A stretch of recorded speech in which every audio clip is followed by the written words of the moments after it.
Hello dear students, welcome back to your classroom. അപ്പോൾ നമ്മൾ ഇന്ന് ഈ ഒരു വീഡിയോ ചെയ്യാനുള്ള കാരണം വെജിറ്റബിൾ പ്രിന്റിങ്ങിന്റെ മത്സരത്തിന്റെ റൂൾസ് ആൻഡ് റെഗുലേഷൻ ആണ് ട്ടോ ഞാൻ ഈ വീഡിയോയിൽ പറയുന്നത്. മത്സര സമയത്ത് നമ്മൾ ശ്രദ്ധിക്കേണ്ട കാര്യങ്ങളാണ് ട്ടോ ഇന്നത്തെ വീഡിയോയിൽ. അതായത് വെജിറ്റബിൾ പ്രിന്റിംഗ് ചെയ്യുമ്പോൾ നമ്മൾ അറിഞ്ഞിരിക്കേണ്ട കാര്യങ്ങൾ. തത്സമയ മത്സരം എന്ന് വെച്ചാൽ 3 മണിക്കൂറാണ് ട്ടോ നിങ്ങൾക്ക് സമയം ഉണ്ടാവുക. ആദ്യമൊക്കെ ഈ ഒരു 3 മണിക്കൂറിൻ്റെ ഉള്ളിൽ നിങ്ങൾക്ക് എന്തെങ്കിലും നിങ്ങൾക്ക് ഇഷ്ടമുള്ള വർക്ക്സ് ചെയ്യാമായിരുന്നു. പക്ഷേ ഇപ്പോൾ അത് പറ്റില്ല. LP മുതൽ ഹയർ സെക്കൻഡറിയിൽ വരെയുള്ള കുട്ടികൾ എന്തൊക്കെ ചെയ്യണം എന്നുള്ളത് പറയുന്നുണ്ട് കേട്ടോ. ആദ്യം നമുക്ക് LP വിഭാഗം നോക്കാം. LP വിഭാഗക്കാർ ചെയ്യേണ്ടത് ഒരു പില്ലോ കവറും ഒരു ടേബിൾ ക്ലോത്തുമാണ് കേട്ടോ. അപ്പോൾ പില്ലോ കവറിൻ്റെ സൈസ് എന്ന് പറയുന്നത് 60 സെൻറ്റിമീറ്റർ ഇൻറ്റു 30 സെൻറ്റിമീറ്റർ ആണ് കേട്ടോ. ടേബിൾ ക്ലോത്തിൻ്റെ സൈസ് 100 സെൻറ്റിമീറ്റർ ഇൻറ്റു 100 സെൻറ്റിമീറ്റർ, അതായത് 1 മീറ്റർ നീളവും വീതിയും വരുന്ന ടേബിൾ ക്ലോത്ത് ആണ് LP വിഭാഗക്കാർ ചെയ്യേണ്ടത്. ഇനി UP വിഭാഗക്കാർ ചെയ്യേണ്ടത് എന്തൊക്കെയാണെന്നുള്ളത് നോക്കാം. 2 പില്ലോ കവറും ഒരു സിംഗിൾ ബെഡ്ഷീറ്റും ആണ് കേട്ടോ UPക്കാർ ചെയ്യേണ്ടത്. പില്ലോ കവറിൻ്റെ അളവ് LP വിഭാഗക്കാരുടേത് പോലെ തന്നെ 60 സെൻറ്റിമീറ്റർ ഇൻറ്റു 30 സെൻറ്റിമീറ്റർ ആണ്. ആ സിംഗിൾ ബെഡ്ഷീറ്റിൻ്റെ അളവ് എന്ന് വെച്ചാൽ 120 സെൻറ്റിമീറ്റർ ഇൻറ്റു 210 സെൻറ്റിമീറ്റർ ആണ് കേട്ടോ. പിന്നെ ഇതിൻ്റെ മാനുവൽ പറയുന്നത് മത്സര സമയത്ത് നിങ്ങൾ ഉണ്ടാക്കുന്ന ബ്ലോക്കുകൾ മാത്രമേ ഉപയോഗിക്കാൻ പാടുള്ളൂ എന്ന്. ഈ വെജിറ്റബിൾസ് കൊണ്ടുള്ള അച്ചുകൾ അഥവാ ബ്ലോക്കുകൾ ഉണ്ടാക്കാൻ റെഡിമെയ്ഡ് ഡിസൈനർ അച്ചുകൾ ഉപയോഗിക്കാൻ പാടില്ല. എളുപ്പത്തിൽ നിങ്ങൾ പ്രിൻറ്റിങ് തീർക്കാൻ വേണ്ടിയിട്ട് വീട്ടിൽ നിന്ന് തന്നെ ചിലപ്പോൾ വെജിറ്റബിൾസൊക്കെ കട്ട് ചെയ്ത് ഉണ്ടാക്കി കൊണ്ടുവരില്ലേ, അതൊന്നും പറ്റൂല. അതേപോലെ തന്നെ മാർക്കറ്റിൽ നിങ്ങൾക്ക് പല ടൈപ്പിലുള്ള ഡിസൈനർ അച്ചുകൾ വാങ്ങിക്കാൻ കിട്ടും. അതുപയോഗിച്ചിട്ട് ഈ വെജിറ്റബിൾസ് ഈസി ആയിട്ട് നിങ്ങൾക്ക് ഡിസൈൻ ചെയ്യാൻ പറ്റും അല്ലേ, കട്ട് ചെയ്യാനും ഡിസൈൻ ചെയ്യാനൊക്കെ പറ്റും. അപ്പോൾ അതൊന്നും അലൗഡ് അല്ല കേട്ടോ. നമ്മൾ മത്സര സമയത്ത് കട്ട് ചെയ്തുണ്ടാക്കുന്ന വെജിറ്റബിൾസ് ഉണ്ടല്ലോ, അതുകൊണ്ട് ഉണ്ടാക്കുന്ന ഡിസൈനുകൾ മാത്രമാണ് നിങ്ങൾക്ക് അവിടെ യൂസ് ചെയ്യാൻ പറ്റുള്ളൂ. അതേപോലെ തന്നെ ക്ലോത്തിൽ ആദ്യം തന്നെ വരച്ചിട്ട്, അതായത് നമ്മൾ ഔട്ട്ലൈൻ ഇടുമല്ലോ വരക്കുമ്പോഴൊക്കെ, ആ ഔട്ട്ലൈൻസ് ഒന്നും ഡിസൈൻ ചെയ്ത് കൊണ്ടുപോകാൻ പാടില്ല. അതായത് നമ്മുടെ ആ ക്ലോത്തിലൊന്നും വരച്ചിട്ട് പോകാൻ പാടില്ല എന്ന്.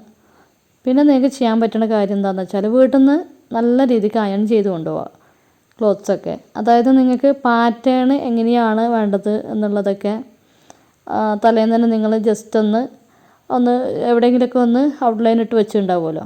അപ്പോൾ അതിനനുസരിച്ചിട്ട് നിങ്ങൾക്ക് ജസ്റ്റ് ഈ ഒരു ക്ലോത്തിലൊക്കെ തെറ്റിപ്പോകാതെക്കാൻ വേണ്ടിയിട്ട് നന്നായിട്ട് അയൺ ചെയ്ത് കൊണ്ടുപോയാൽ എന്താ പറയുക, നിങ്ങൾക്ക് പിന്നെ ഈ ഡിസൈൻസ് ഒക്കെ അതിനനുസരിച്ചിട്ട് ഇങ്ങനെ കളറിൽ പ്രസ് ചെയ്തിട്ട് ഇങ്ങനെ നമ്മുടെ ക്ലോത്തിൽ പ്രിൻ്റ് ചെയ്താൽ മതിയാവും.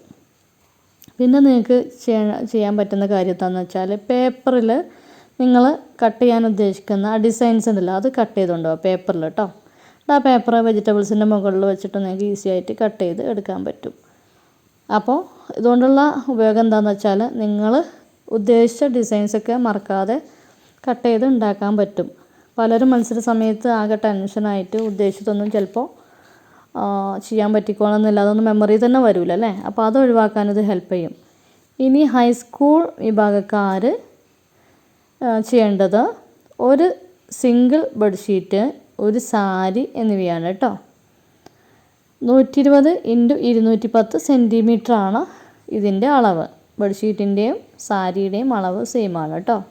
ഇതിൽ കൂടുതൽ വലിപ്പം ഉണ്ടായാലും കുഴപ്പമൊന്നുമില്ല, പക്ഷേ ചെറുതായി പോകാൻ പാടില്ല കേട്ടോ. ഇനി ഹയർ സെക്കൻഡറിക്കാർ ചെയ്യേണ്ടത് ഒരു സാരി, ഒരു സിംഗിൾ ബെഡ്ഷീറ്റ്, ഒരു പില്ലോ കവർ എന്നിവയിലൊക്കെയാണ് വെജിറ്റബിൾ പ്രിൻറ്റിങ് ചെയ്യേണ്ടത്. ബെഡ്ഷീറ്റും പില്ലോ കവറും നിങ്ങൾക്ക് ടെക്സ്റ്റൈൽ ഷോപ്പിൽ നിന്ന് വാങ്ങാൻ കിട്ടും കേട്ടോ. പിന്നെ നിങ്ങൾക്ക് വലിയ ഡബിൾ ബെഡ്ഷീറ്റൊക്കെ ഉപയോഗിക്കാം കേട്ടോ. അപ്പോൾ നിങ്ങൾക്ക് സാരി ചെയ്യേണ്ടതില്ല. കാരണം നിങ്ങൾക്ക് നേരത്തെ ആ ഒരു മാനുവലിൽ പറഞ്ഞു ഒരു ടേബിൾ ക്ലോത്തും ഒരു സിംഗിൾ ബെഡ്ഷീറ്റും ഒരു സാരിയാണ് ചെയ്യേണ്ടത് എന്നുള്ളത്. അപ്പോൾ വലിയൊരു ഡബിൾ ബെഡ്ഷീറ്റ് ചെയ്യുകയാണെന്നുണ്ടെങ്കിൽ സാരി ചെയ്യേണ്ടതില്ല, കൂടെ ഒരു പില്ലോ കവർ മാത്രം ചെയ്താൽ മതി. അപ്പോൾ അതുകൊണ്ട് എന്താ ബെനിഫിറ്റ് നിങ്ങൾ ചിന്തിക്കുന്നുണ്ടാവും അല്ലേ. അപ്പോൾ എന്താണെന്ന് വെച്ചാൽ നിങ്ങൾ ഒറ്റയടിക്ക് ഒരേ ഡിസൈൻസ് നിങ്ങൾ കുറേ കട്ട് ചെയ്ത് വെച്ചിട്ടുണ്ടാവുമല്ലോ, അതുതന്നെ നല്ല കളർ കോമ്പിനേഷനിൽ ഇങ്ങനെ ചെയ്താൽ മതിയാവും. അത് നിങ്ങൾ ചെയ്യേണ്ടത് എന്താണെന്ന് വെച്ചാൽ വെജിറ്റബിൾസിൽ ഡിസൈൻ കട്ട് ചെയ്യുമ്പോൾ കുറച്ച് വലുതാക്കിയിട്ട് ചെയ്യാം. ഓക്കെ, അപ്പോൾ നിങ്ങൾക്ക് ഈസി ആയിട്ടത് ഡിസൈൻ ചെയ്തെടുക്കാൻ പറ്റും. കൂടെ ഒരു പില്ലോ കവർ കൂടി ചെയ്യാൻ മറക്കരുത് കേട്ടോ. അതായത് നമ്മൾ ഒറ്റയടിക്ക് ചെയ്തു എന്നേ ഉള്ളൂ. ഒരു സാരി ഒരു ബെഡ്ഷീറ്റ് സെപ്പറേറ്റ് ചെയ്യുന്നതിന് പകരം വലിയൊരു ഡബിൾ ബെഡ്ഷീറ്റിലാകുമ്പോൾ ഇത് രണ്ടും ചെയ്ത ആ ഒരു ഫീലാണ്. അപ്പോൾ അത് ചെയ്യുക, കൂടെ ഒരു പില്ലോ കവറും. ഇനി വെജിറ്റബിൾ പ്രിൻറ്റിങ്ങിന് ആവശ്യമുള്ള സാധനങ്ങൾ എന്തൊക്കെയാണെന്ന് നോക്കാം കേട്ടോ. ആവശ്യമായിട്ടുള്ള പോപ്ലിൻ തുണി, പിന്നെ നമ്മുടെ ബട്ടൺ ഹൗസിൽ സ്റ്റിച്ചിങ്ങിൻ്റെയൊക്കെ ഐറ്റംസൊക്കെ വെക്കുന്ന കടയിലൊക്കെ ഉണ്ടാവും. അപ്പോൾ അതിൽ പോപ്ലിൻ തുണി, അതായത് നമ്മൾ സാരി ബെഡ്ഷീറ്റ് എന്നൊക്കെ പറഞ്ഞില്ലേ, അതേ അളവിലുള്ള പോപ്ലിൻ തുണി വാങ്ങിയിട്ട് അതിൽ ചെയ്യാം. ഈ വെജിറ്റബിൾ പ്രിൻറ്റിങ് തീരെ അറിയാത്തവർക്ക് വേണ്ടിയിട്ടാണ് ഞാനങ്ങനെ പറഞ്ഞിട്ടുള്ളത് കേട്ടോ. അത് അറിയുന്നവർ ദയവായി ക്ഷമിക്കുക. മുമ്പ് തീരെ ചെയ്ത് നോക്കാത്തവർക്ക് വേണ്ടിയിട്ടാണ് പറഞ്ഞിട്ടുള്ളത്. പോപ്ലിൻ എന്നൊക്കെ പറയുന്നതൊക്കെ ചിലപ്പോൾ ആദ്യമായിട്ട് കേൾക്കായിരിക്കും ചിലർക്ക്. അപ്പോൾ പോപ്ലിൻ തുണി എന്ന് പറഞ്ഞാൽ സാരിയോ അല്ലെങ്കിൽ ബെഡ്ഷീറ്റോ എന്നുള്ളതിന് പകരമാണ് കേട്ടോ. അപ്പോൾ പിന്നെ വാങ്ങേണ്ടത് ഫാബ്രിക് പെയിൻറ്റിംഗ് ആണ് കേട്ടോ. 12 കളേഴ്സുള്ള ആ ഒരു ബോക്സ് കിട്ടും. അത് തന്നെ വാങ്ങാൻ ശ്രദ്ധിക്കുക. കാരണം എന്താണെന്ന് വെച്ചാൽ നമ്മളൊരു വെജിറ്റബിൾ പ്രിൻറ്റിംഗ് ഒക്കെ വൃത്തിക്ക് ചെയ്തെടുത്താലും ഫസ്റ്റ് അട്രാക്ഷൻ എന്ന് പറയുന്നത് നമ്മുടെ ആ ഒരു കളർ എന്തൊക്കെയോ പറയുന്നുണ്ട്, കളർ കോമ്പിനേഷൻസ് ആണ് കേട്ടോ. അപ്പോൾ അത് അട്രാക്ഷൻ ശ്രദ്ധിക്കുക നിങ്ങൾ. അപ്പോൾ കുറേ കളേഴ്സൊക്കെ യൂസ് ചെയ്യാൻ നോക്കുക. പിന്നെ ആവശ്യമായിട്ടുള്ള വെജിറ്റബിൾസ് വേണം കേട്ടോ. സാധാരണ പൊട്ടറ്റോ, ക്യാരറ്റ് എന്നിവയൊക്കെയാണ് നമ്മൾ ഉപയോഗിക്കാറ് ഡിസൈൻ ചെയ്യാൻ വേണ്ടിയിട്ട് അല്ലേ. പപ്പായൊക്കെ യൂസ് ചെയ്യാം കേട്ടോ. കുറേ അധികം ഡിസൈൻസ് ഉണ്ടാക്കാൻ പറ്റും പപ്പായൊക്കെ വെച്ചിട്ട് കട്ട് ചെയ്യുകയാണെന്നുണ്ടെങ്കിൽ. പിന്നെ സ്പോഞ്ച് വേണം, പിന്നെ ബ്രഷ് എന്നിവയൊക്കെയാണ് ആവശ്യമുള്ള സാധനങ്ങൾ കേട്ടോ. വെജിറ്റബിൾസൊക്കെ കുറച്ച് എക്സ്ട്രാ എടുത്തോളൂ കേട്ടോ. കാരണം ഡിസൈൻസൊക്കെ എന്തെങ്കിലുമൊക്കെ നിങ്ങൾ കട്ട് ചെയ്യുമ്പോൾ കംപ്ലൈൻറ്റ് വന്നാൽ നിങ്ങൾക്ക് വേറെ ഒന്ന് എടുത്ത് ചെയ്യാമല്ലോ. അപ്പോൾ അതിന് വേണ്ടിയിട്ട് എക്സ്ട്രാ യൂസ് ചെയ്യാൻ വേണ്ടിയിട്ട് എക്സ്ട്രാ 1-2 കരുതാം.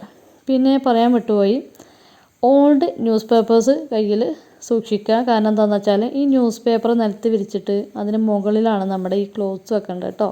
കാരണം നമുക്ക് അതിൽ ചളിയൊന്നും ആവാൻ പാടില്ലല്ലോ. അപ്പോൾ ഈ പേപ്പറിൻ്റെ മുകളിലാണ് നമ്മൾ ഈ ക്ലോത്ത്സ് വെക്കുക. പിന്നെ വെള്ളം വേണം. നമ്മൾ ബ്രഷും മറ്റൊക്കെ ഇടയ്ക്കിടയ്ക്ക് ക്ലീൻ ചെയ്യേണ്ടി വരും. ബ്രഷ് ക്ലീൻ ചെയ്തിട്ട് നന്നായിട്ടൊരു വേസ്റ്റ് ക്ലോത്തിൽ തുടക്കുക.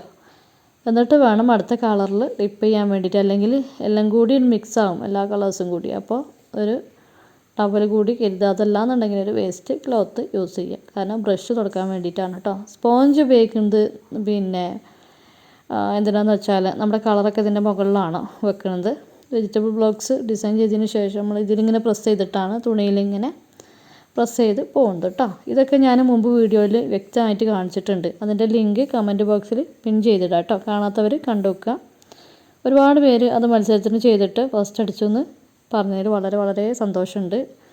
അപ്പോൾ അത് കാണാം. വെജിറ്റബിൾ പ്രിൻറ്റിങ്ങിൽ പ്രധാനമായിട്ട് ശ്രദ്ധിക്കേണ്ട കാര്യങ്ങൾ എന്തൊക്കെയാണ് എന്നുള്ളത് പറഞ്ഞുതരാം. അതിന് മുമ്പ് ഇമ്പോർട്ടൻ്റ് ആയിട്ട് എനിക്കൊരു കാര്യം പറയാനുണ്ട്. നിങ്ങൾക്ക് ഈ വീഡിയോ ഇഷ്ടപ്പെടുകയാണെന്നുണ്ടെങ്കിൽ ലൈക്ക് ചെയ്യുക, ഷെയർ ചെയ്യുക, കമൻറ്റ് ചെയ്യുക. നിങ്ങളുടെ നല്ല നല്ല കമൻറ്റ് കണ്ടിട്ടാണ് പിറ്റേന്ന് ഞാൻ വീഡിയോസ് അപ്ലോഡ് ചെയ്യുന്നത് കേട്ടോ. നല്ല നല്ല കമൻറ്റൊക്കെ കാണുമ്പോൾ പിറ്റേന്ന് തന്നെ ഞാൻ തൂക്കി പിടിച്ച് ട്രൈപോഡും ക്യാമറയൊക്കെ തൂക്കി വീഡിയോ എടുക്കണ്, ഷൂട്ട് ചെയ്യണ്, എഡിറ്റ് ചെയ്യണ്, അപ്ലോഡ് ചെയ്യണ്. അതൊക്കെ നിങ്ങളുടെ ഒരു കമൻറ്റിൻ്റെ ബെനിഫിറ്റാണ് കേട്ടോ. അപ്പോൾ അല്ലാതെ നമുക്ക് ഇതിൽ നിന്നൊന്നും കിട്ടാമല്ലോ. നമ്മുടെ ചാനൽ നല്ല രീതിക്ക് നിങ്ങൾക്ക് ഹെൽപ്പ് ആവുന്നെന്ന് കാണുമ്പോഴാണ് അടുത്ത വീഡിയോസ് അപ്ലോഡ് ചെയ്യാൻ തോന്നുള്ളൂ. അപ്പോൾ അതേപോലെ തന്നെ നിങ്ങൾ സബ്സ്ക്രൈബ് ചെയ്യാതെ കാണുന്നവരാണെന്നുണ്ടെങ്കിൽ ഒന്ന് സബ്സ്ക്രൈബ് ചെയ്യുക. കാരണം അതിന് പ്രത്യേകിച്ചൊരു ചിലവൊന്നുമില്ലല്ലോ. അപ്പോൾ സബ്സ്ക്രൈബ് ചെയ്യുക. അതിൻ്റെ അടുത്തൊരു കുഞ്ഞു ബെല്ലൈക്കൺ ഉണ്ട്, അത് ഓൾ എന്ന് ക്ലിക്ക് ചെയ്ത് വെക്കുക. കാരണം എന്താണെന്ന് വെച്ചാൽ ഞാൻ എൻ്റെ സ്കൂൾ ടൈമൊക്കെ കഴിഞ്ഞതിന് ശേഷമാണ് ഈ വീഡിയോസൊക്കെ അപ്ലോഡ് ചെയ്യുന്നത്. വൈകുന്നേരം 5 മണി മുതൽ രാത്രി 10 വരെ എപ്പോഴാണോ ഫ്രീ ഉള്ളത് അപ്പോഴാണ് വീഡിയോസ് അപ്ലോഡ് ചെയ്യുന്നത്. അപ്പോൾ ഇതിന് താല്പര്യമുള്ള കുട്ടികളാണെന്നുണ്ടെങ്കിൽ നിങ്ങൾ എന്ത് ചെയ്യുക, ബെല്ലൈക്കണ് ഓൾ എന്ന് പ്രസ് ചെയ്ത് വെച്ചാലാണ് നിങ്ങൾക്ക് ഞാൻ എപ്പോൾ വീഡിയോസ് അപ്ലോഡ് ചെയ്യുമ്പോഴും നോട്ടിഫിക്കേഷൻ കിട്ടുള്ളൂ കേട്ടോ. ഒരുപാട് ഡ്രോയിങ്സും നമ്മുടെ ചാനലിലുണ്ട്. ഒരുപാട് കുട്ടികൾ ചെയ്ത് പഠിക്കുന്നുണ്ട്. അതിനായിട്ട് ഗ്രൂപ്പ് ഉണ്ട്. താല്പര്യമുള്ളവർ അറിയിക്കുക. അപ്പോൾ വെജിറ്റബിൾ പ്രിൻറ്റിങ്ങിൽ നിങ്ങൾ ശ്രദ്ധിക്കേണ്ട കാര്യം എന്താണെന്ന് വെച്ചാൽ നിങ്ങൾ ചെയ്തിട്ടുള്ള ഡിസൈനുകളുടെയും അതേപോലെ തന്നെ കളർ കോമ്പിനേഷൻസിൻ്റെയൊക്കെ അടിസ്ഥാനത്തിൽ, അതേപോലെ തന്നെ വൃത്തി. ഇനി നിങ്ങൾക്ക് കുറേ ഡിസൈൻ ഉണ്ടാക്കാൻ കഴിഞ്ഞിട്ട് കാര്യമില്ല. ഈ ഡിസൈൻസൊക്കെ എങ്ങനെയാണ് നമ്മുടെ ഈ ബെഡ്ഷീറ്റിലും ഇതിലൊക്കെ അസംബിൾ ചെയ്യണം, അതിനൊക്കെ അനുസരിച്ചിട്ടാണ് നിങ്ങൾക്ക് മാർക്ക് കിട്ടുക കേട്ടോ. അതെപ്പോഴും ശ്രദ്ധിക്കുക. എന്തൊക്കെയാണ് ശ്രദ്ധിക്കേണ്ടത്, ഡിസൈനുകളുടെയും കളർ കോമ്പിനേഷൻസിൻ്റെയും അതേപോലെ വൃത്തി, നിങ്ങൾക്കിതിലുള്ള കഴിവ്, ഇവരൊക്കെ അടിസ്ഥാനത്തിലാണ് നിങ്ങൾക്ക് മാർക്ക് കിട്ടുക. അപ്പോൾ ഓക്കെ, നെക്സ്റ്റ് നല്ലൊരു വീഡിയോയുമായിട്ട് വീണ്ടും കാണാം. ഓക്കെ.